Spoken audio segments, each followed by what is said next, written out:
First question is, before meeting Al-Ayadi volunteers and going to Turkey, what was your first impressions about Turkey and Turkish people? We have an expression in the United States about the young Turks. And so which is often meant to mean there's a certain amount of wildness or unpredictability or hot-bloodedness. And so that was the only, essentially the only impression I had prior to meeting IID representatives. Have you ever hesitated to go to Turkey when you were invited to the trip?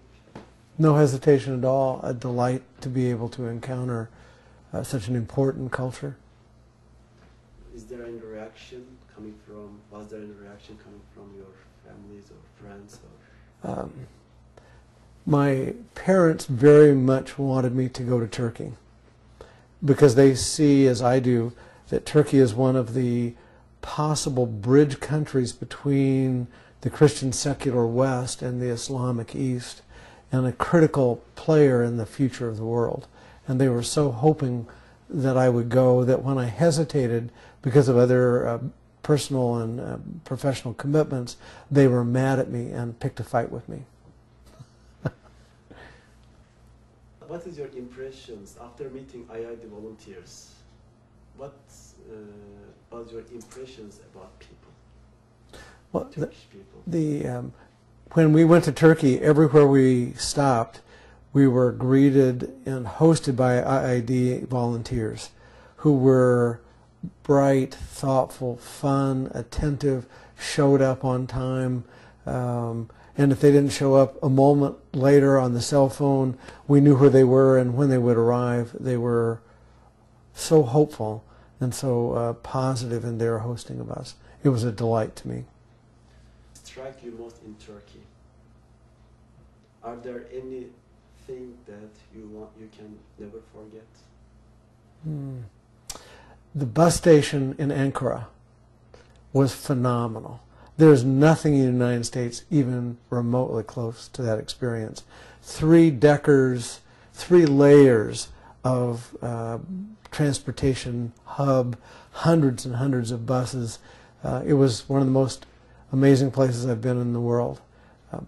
You wouldn't think of it that maybe from a Turkish perspective, but there's nothing like it in the United States because our mass transit is not bus-centered. And so I'm rather delighted in that. Of course, Cappadocia, which was a very special place. And then, a boat trip on the Bosphorus, which was beautiful. But our home hospitality and the schools we visited were lasting impressions that changed my life. How your impressions about Turkey and Turkish people has changed after the trip? Was there any particular experience you would like to share with us? Well, I don't know whether my experience is not necessarily just of Turkish people, but of the people who are a part of the volunteer education network and the families that support it, the followers of Fethullah Gulen and others. My experience is they wanted us to know that we could be loved by them and that they could be generous in ways that I have almost never experienced before in my life. And it is a wonderful way to create peace in the world. Which cities impressed most? Well, I of course liked Cappadocia, and I liked Urfa, but I loved being in Izmir and running along the Aegean Sea where there was a jogging track interweaving through beautiful large public sculpture, going the taxi rides in Istanbul are quite memorable. What do you think about Turkish people for their tolerance, for both and for now and for in their history, toward other religions and other cultures?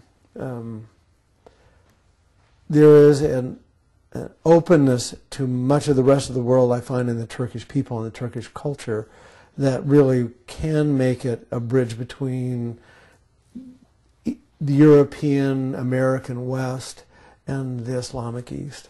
And I really think of Turkey as their openness will create that bridge in a way in which no one else in the world can. And so I am so hopeful that that Turkey will enter the European Union and cement its place as that bridge. It physically bridges the continent of Europe and the continent of Asia. That I don't know, a portico of cultural transformation for millennia is a promise and a possibility that I hope they continue to live out. I experienced that openness there through the IID families, and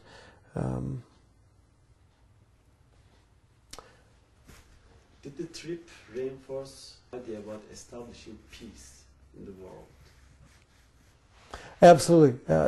The United States and the Soviet Union in part made peace for a variety of reasons. I think in part it made peace because there were decades of citizen-to-citizen diplomacy, and we suddenly realized that the enemies were maybe the governments and not the people, and we as the people of the United States began to push our country to make peace.